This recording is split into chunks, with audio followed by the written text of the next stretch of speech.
Hi guys, on 26th June, Sunday 2022, we had an online biology assessment which covered 4 topics: digestive system, circulatory system, reproduction, and the coordination.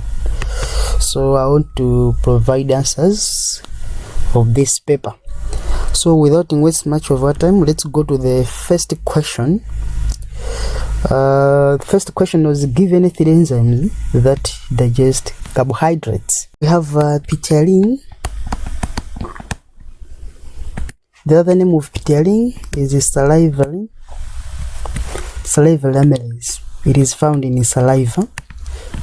Salivary amylase. This one digests cooked starch in tomatoes. And we have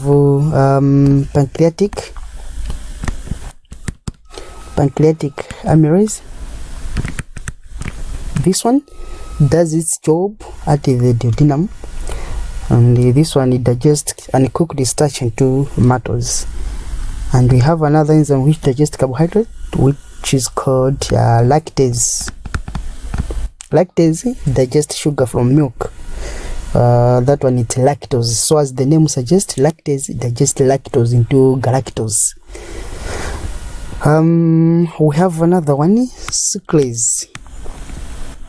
Sucrase, as the name suggests, avanga digest sucrose. So uyu ndo ntchito yake imachitikira kwambiri ku ilium project.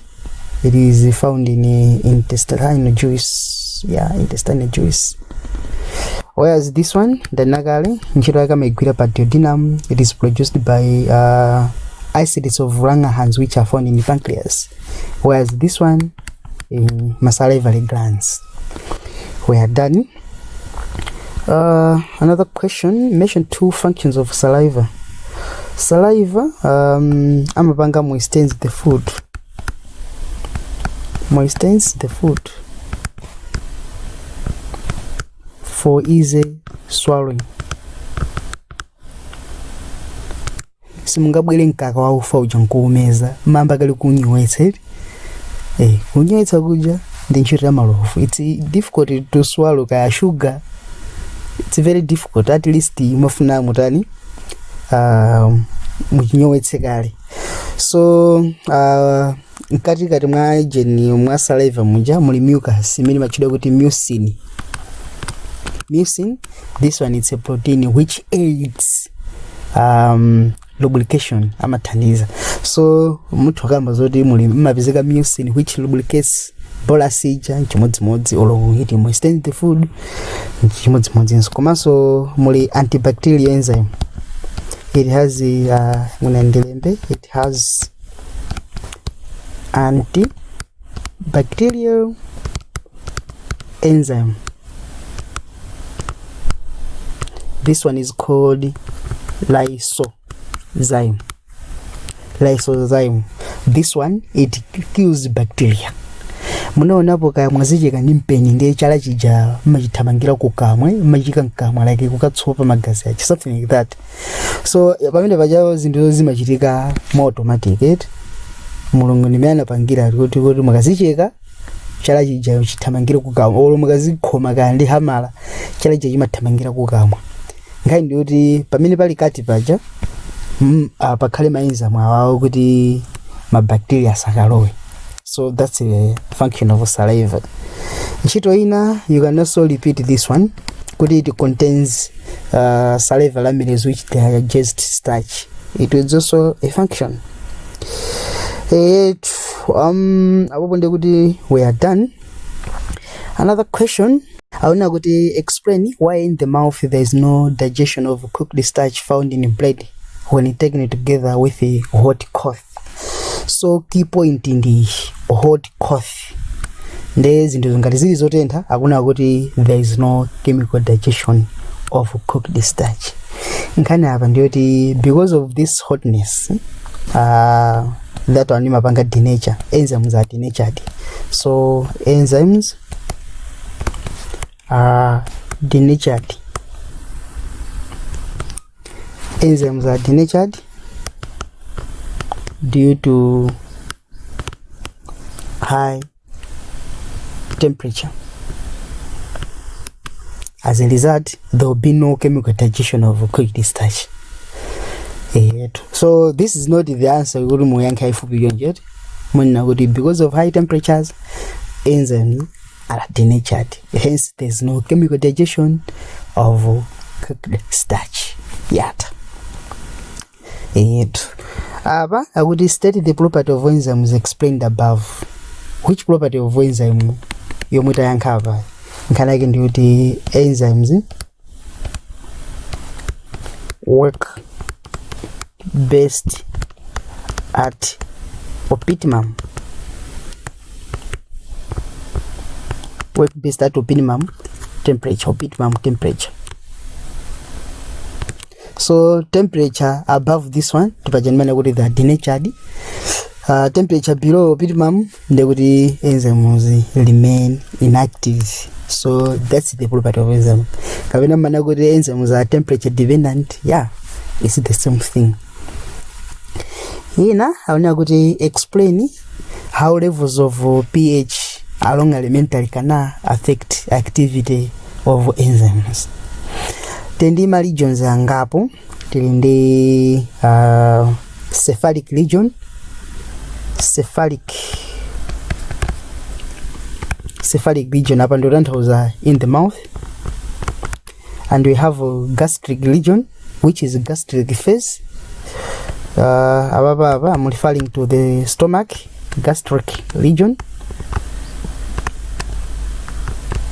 and we have another region, the intestinal phase, which is the small intestines.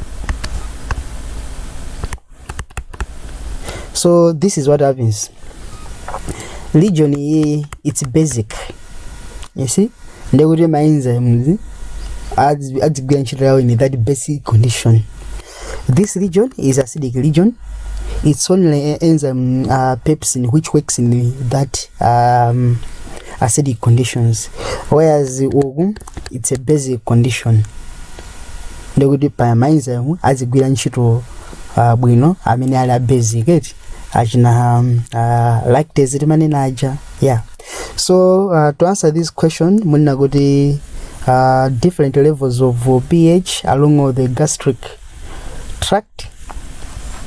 Along alimentary canal, it affects the activity of enzyme, making other enzymes working best in acidic conditions, while other enzymes working best in basic condition. So that was the answer. Some enzymes work best in acidic conditions, other enzymes work best in a basic condition according to the concentration of enzyme. Concentration of pH along that alimentary canal. Yata. Another question was with an example on each type of sugar. Explain the difference between reducing and non-reducing sugars. Non-reducing sugars, reducing sugars, these are sugars that are capable of acting as reducing agents in a Benedict solution. They act as a reducing agent, as the name suggests. I'm a reducing agents in a Benedict solution. A good example of reducing sugar. A good example of reducing sugar, glucose. So, in an essay form, describe how you test the presence of reducing sugar, and they are referring to glucose. So, reducing sugars, these are sugars which are capable of acting as reducing agents in a Benedict solution. So, we tested the presence of glucose by this reagent, Benedict solution. Whereas in an reducing sugar, these are sugars that do not have an aldehyde function group. Kwanza tamini matenga chemistry. Reducing sugar, they don't have an aldehyde function group. So that was the answer above. Examples of non-reducing sugars. Non-reducing sugars and sucrose, disaccharides. those are examples of non-reducing sugars. Probably we are done. In hapa kuna kuti give 2 building blocks of sucrose kapena muchule ma monosaccharides amene amapanga form sucrose. So tindi glucose and we have fructose. Bas ndio mwe mafuna hapa. Mind you, if I enjoying this video, please don't forget to subscribe to my YouTube channel as well as liking my Facebook page, Unique Online Classes Malawi.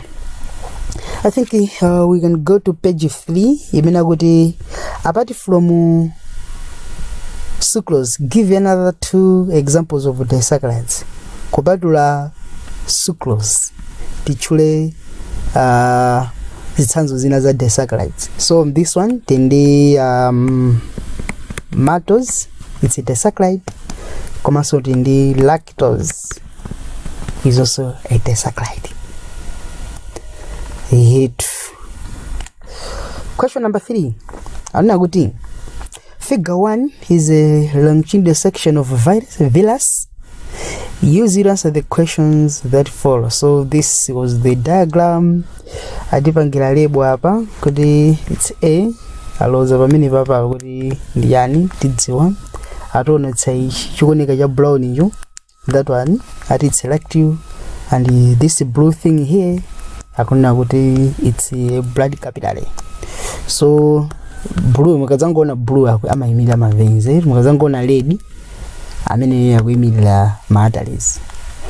Ndakuti mention 2 end products of digestion which are transported by the following parts of villus. So lactase minimum maduta fatty acids. I think I should change color. This time we red, blue, black. Minimum mapangilo transport ma fatty acids.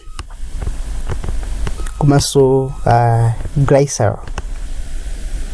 Fatty acids and glycerols. These many zimaduta lactase. Whereas the end products which are transported by blood capillaries, minimum maduta na amino acids, glucose. Yeah, these are some of the end products of digestion which are transported by these vessels. This lactase here forms part of lymphatic system, right? In case a question. Another question I'm going to explain briefly the reason why substances transported by lactase cannot be transported by blood capillaries. My fatty acids and glycerols, those are large molecules. This is in large molecules, while these things they are small molecules. As a result, lactase have larger diameter, and the diameter equal than the blood capillaries. So that larger diameter imapanga accommodate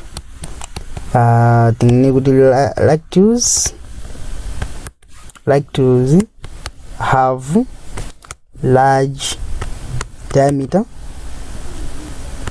which accommodates large molecules,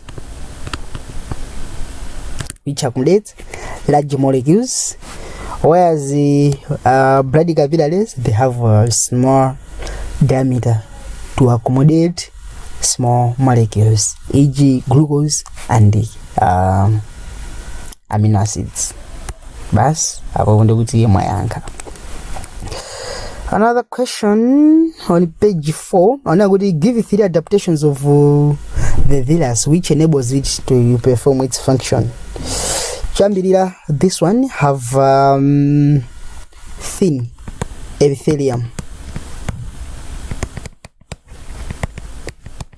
and it's good. What's the significance of having a thin epithelium? Thin epithelium, I'm referring to this thing here. Yeah, should be purple. I'm not good at coloring things. I'm a candy membrane. It's one cell thick. Kani yake it's for easy diffusion of substances like glucose limakambaja. So it has thin epithelium for easy diffusion of food substances. So as you can see on the diagram, pamene pajapo it was supplied with a dense network of blood capillaries. Dense network of blood capillaries. It has a dense network of blood capillaries. That one is also a good answer. Ina mukuzona kuti it has lymphatic vessels which transport fatty acids and glycerols. Mutanso kudena ababa I'm referring to lactate. Mutakulemba kuti it has lymphatic vessels which transport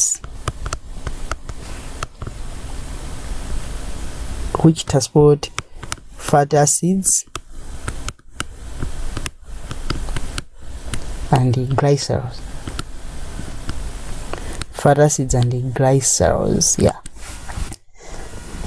My guys, it. So that's the thing about this thing. Question number 4. It is figure 2 is a diagram of a liver and its related blood vessels. Study it and answer the questions that fall. So this is the diagram. I don't know in the liver, and you have that vessel P and the R there, and you have this one Q, and the apparatus are good in the aorta, and this thing I want to indicate it is representing my small intestines. So the questions are now the name of the blood vessels make the PQR. So P, I mean on the hepatic vein. So this is a hepatic vein. Wow, that's a hepatic vein. And Q, this guy here, the hepatic portal vein, hepatic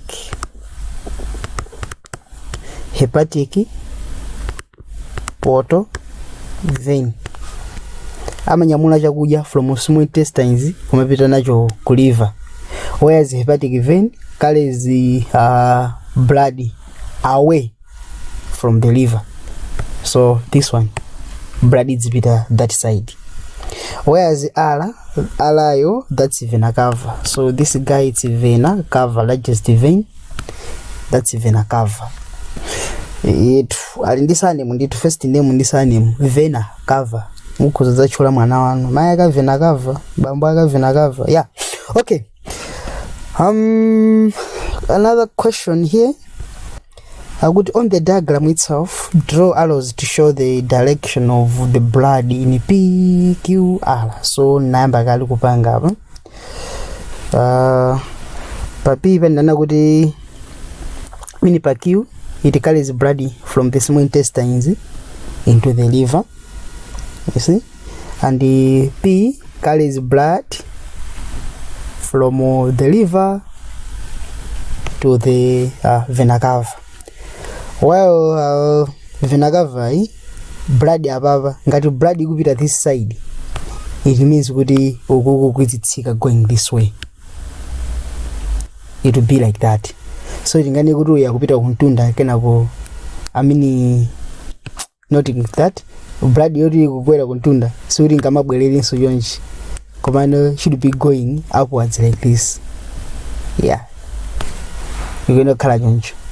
Whereas in aorta, blood you're going to kumatsika mabitoko. Opposite is true. So that's the thing. They would be our anyamula oxygenate, akutsika nayo, akampanga supply ku small intestines, kumaso akapanga supply ku liver.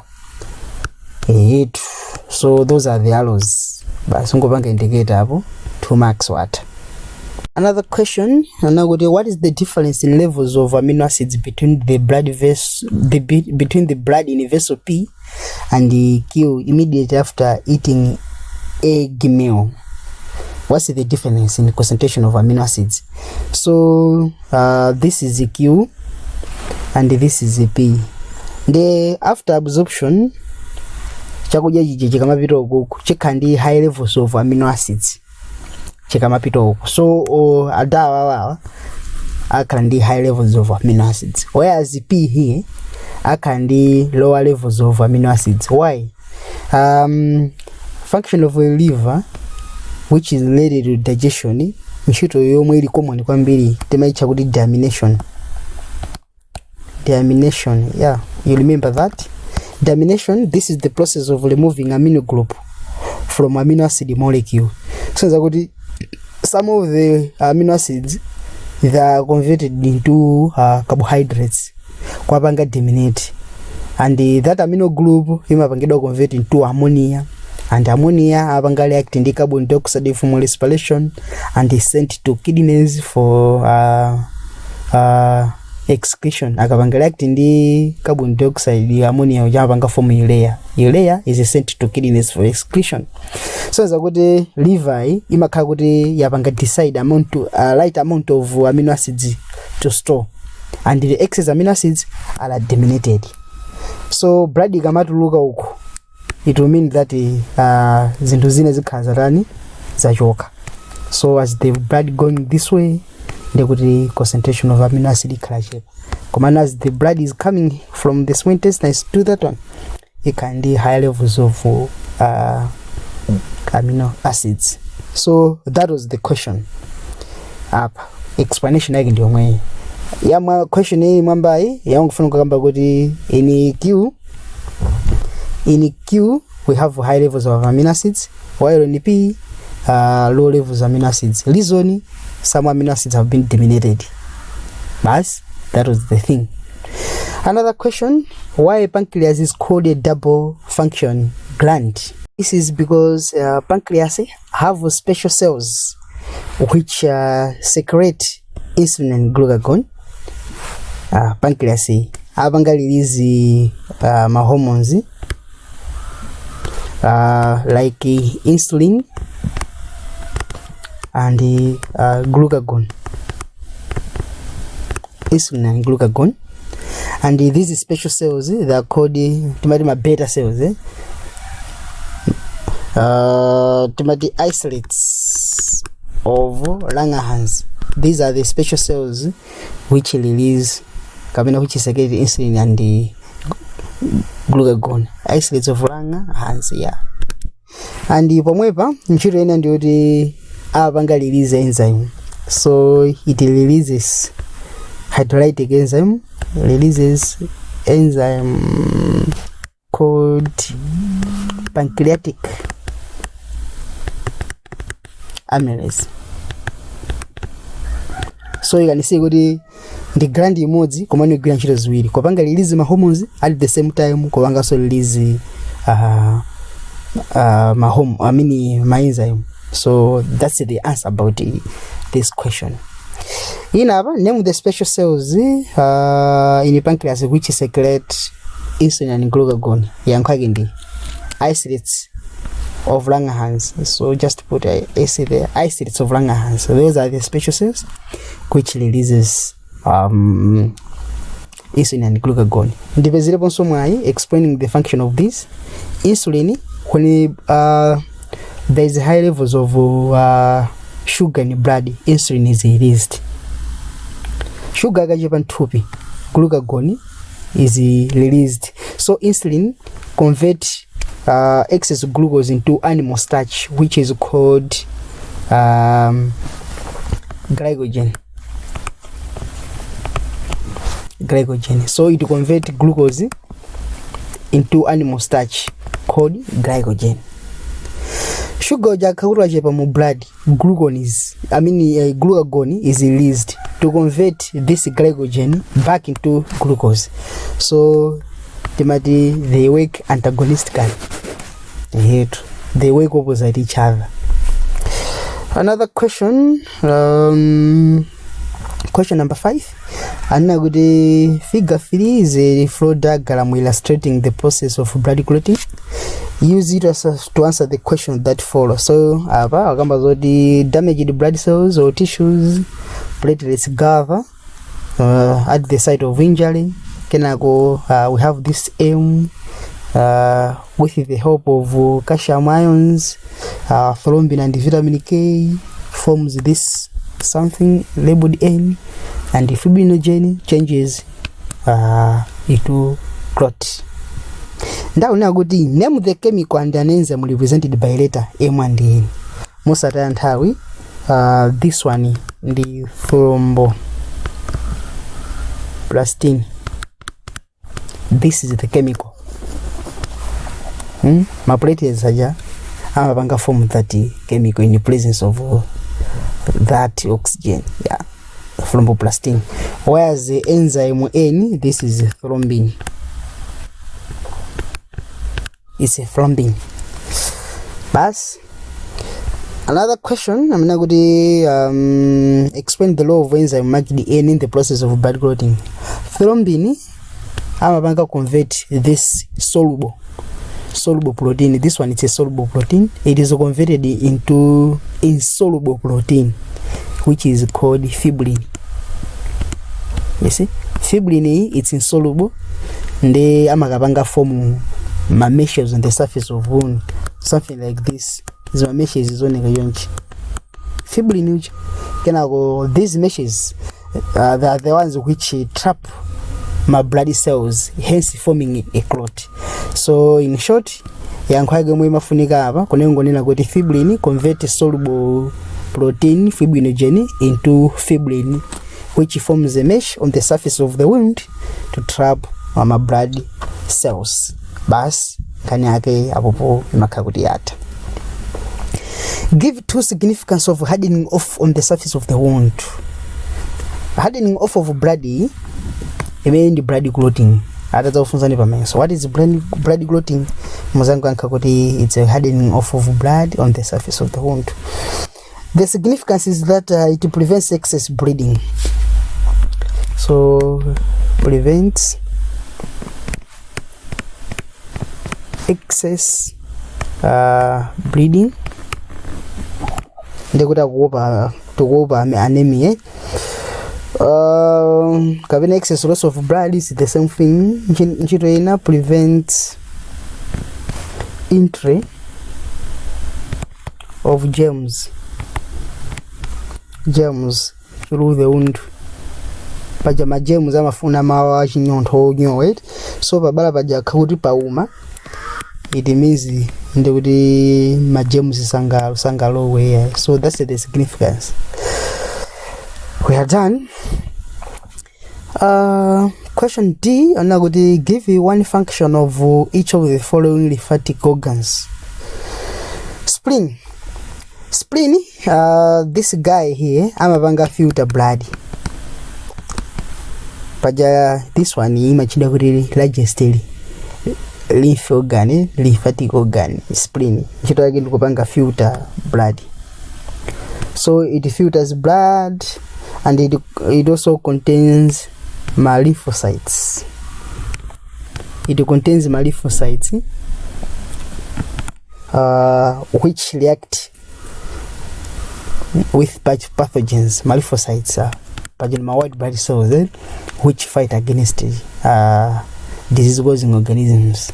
So it filters blood, so it contains my lymphocytes.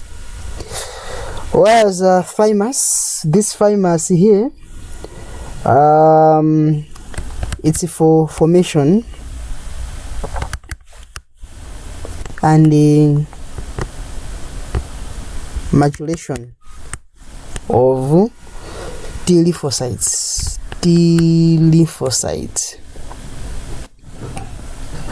Mati lymphocytes ndekuti amapangidwa form pa thymus. Thymus imapezeka chapa sternum pakati pa right chest in the left chest pakati pa around there ndio imevali thymus. So it's a formation and the maturation of lymphocytes. Up, let me go back here. Spleen muchiche wati mati kapamba. Mukamachiche chimamveka ngati liver. Kakaulisa kana pikidwe kamuoneka ka dark lady. Dark lady ija ndi nchiro inaso nditu mutu kwenjezera mu pamene pa ndikuti makauti kwadzaza ma red blood cells. So this one it also stores red blood cells ndi nchiro inaso. So that's the thing about the functions of spleen and the thymus. Explain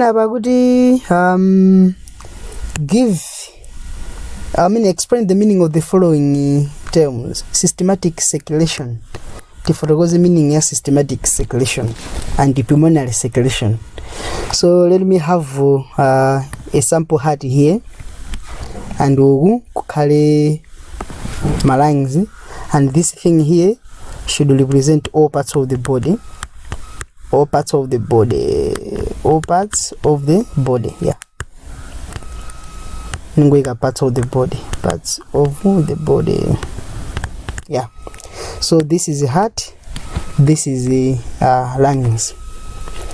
Blood from all parts of the body imapita ku heart kudzera vena cava, and from the heart it goes to lungs kuti ikasiye carbon dioxide ikatenga oxygen, and this one imachidwa pulmonary artery. And from the lungs to the heart imadutsa pulmonary vein, and from the heart to all parts of the body imadutsa pa aorta. So this is aorta, this is the pulmonary vein, and this is the pulmonary artery, and this is the vena cava. Yeah. So if I bisect this, the do line hapa. Blood from the heart to the lungs, and from the lungs to the heart, pulmonary circulation. So anything which has to do with the pulmonary, it means lungs. So pulmonary circulation, this is the flow of blood to lungs, the flow of blood to lungs, and from lungs to the heart. From lungs to the heart. That's pulmonary circulation. The flow of blood from the heart to lungs, and from the lungs to the heart. Pulmonary circulation. Whereas systematic circulation is the flow of blood from the heart to all parts of the body, and from all parts of the body to the lung. To the heart. Systematic circulation. Bas definition ya trabompo. Ndibweleze so. Systematic circulation is the flow of blood from all parts of the body, all parts of the body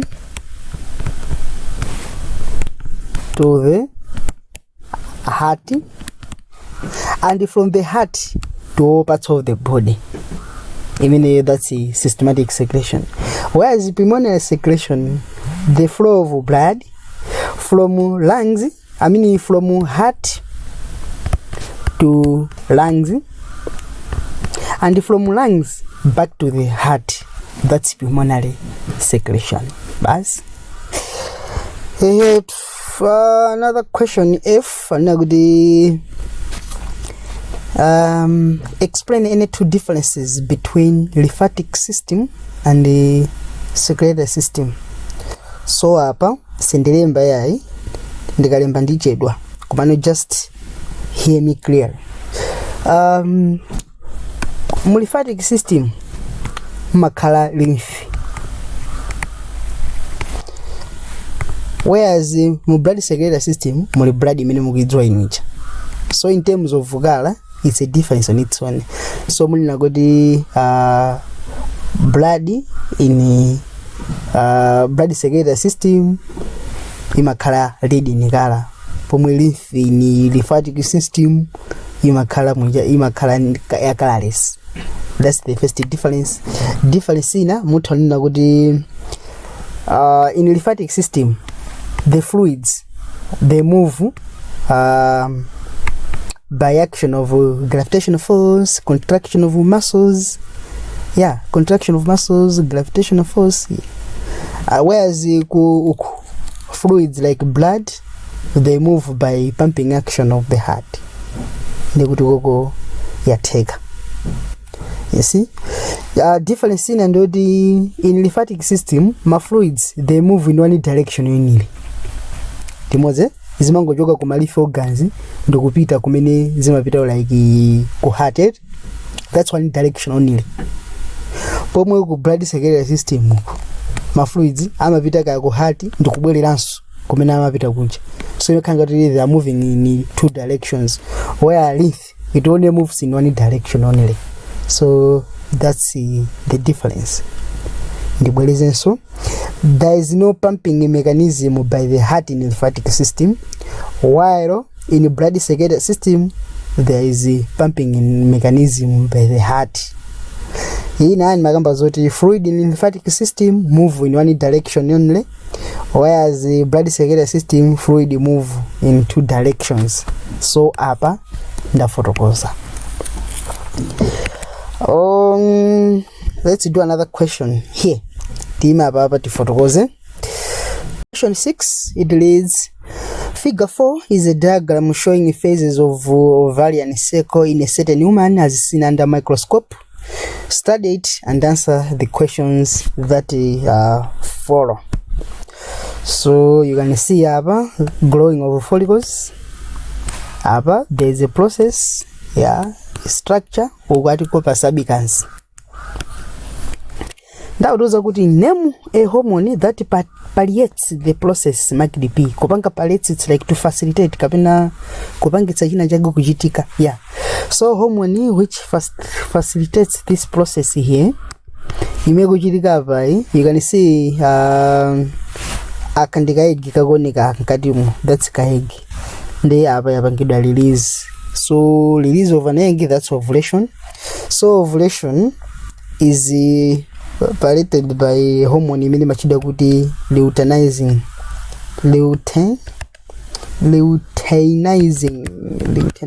hormone. Luteinizing hormone LH. So tindi question in emena kuti name the structure marked the R. This one it's corpus luteum. Each child that's corpus luteum. To explain the law of the structure named the above in ovarian cycle. I've already forgotten dawa. Corpus luteum avanga secrete a hormone called progesterone. So this one it secretes a hormone.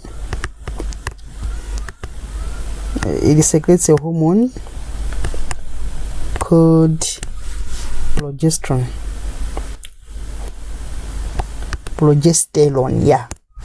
So according to Max hour, small actually secretes a hormone called progesterone. Hormone. So this hormone it keeps the walls of uterus thick.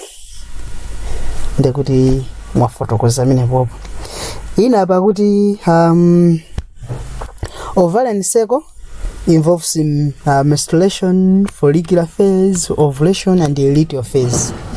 During which phase do you expect high levels of estrogen in blood? Ndibatipo yankwake ndiyoti it's a follicular phase. Formation of my follicles, it's follicular phase. Reason ndiyoti ndifotokoze apa. Ndifotokoze what happens. Biology managoti ladies they have a definite number of ovaries. Ndaga magula akafika pa particular stage. A hormone which is called FSH hormone, follicle stimulating hormone, imapangidwa release from anterior pituitary gland. Ikapita kuma ovaries kuja imapangitsa growth of follicles. As you can see, chaya mukuchona panjashi chimene chi structure yikuti chipange grow up. It's because of this FSH hormone. And adawa machida kuti Graafian follicle. You see, so Graafian follicles, they are the ones which release estrogen.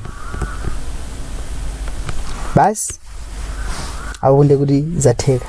So pa stage ndekuti ma follicles ajalipo ambiri timakanga kuti masaki You see, my follicles are mbili. So my follicles are jindamena zipanga release yani oestrogen. So per follicular phase, which is the growth of follicles around the egg, is the stage where we're gonna have oestrogen.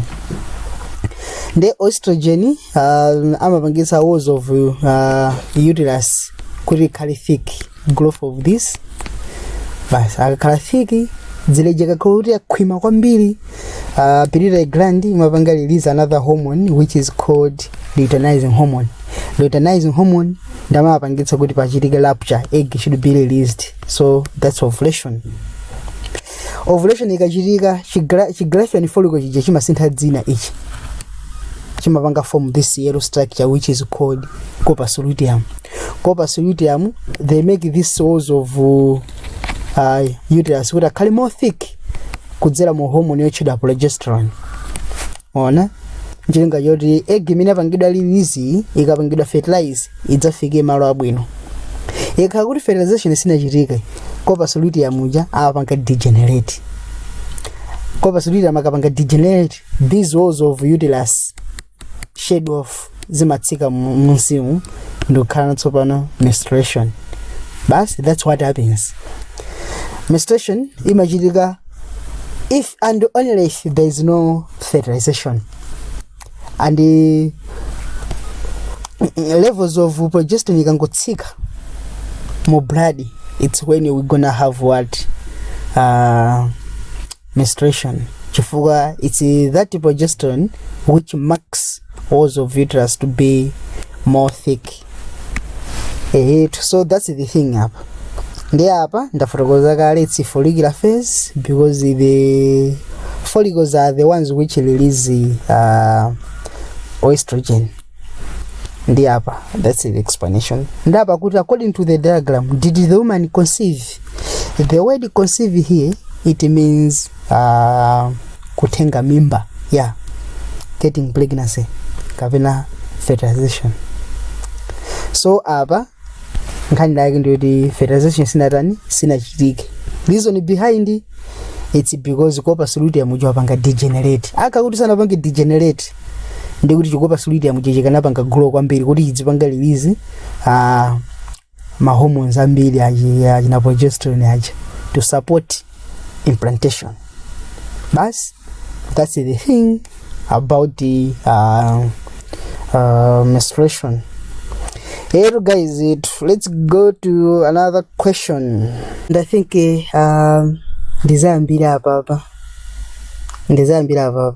should be mark the end of the first part of the video. I don't want to make this video be too long, and I should stop here. And to command the video in immediately zambi kwamba functions of these glands, intestine cells, komanso vas differencia. Hey my guys, kumano se walo banga subscribe to my YouTube channel as well as like my Facebook page, Unique Online Classes Malawi. So that's it for this video. Thanks for watching, and I wish you all the best. Let's meet in the next video.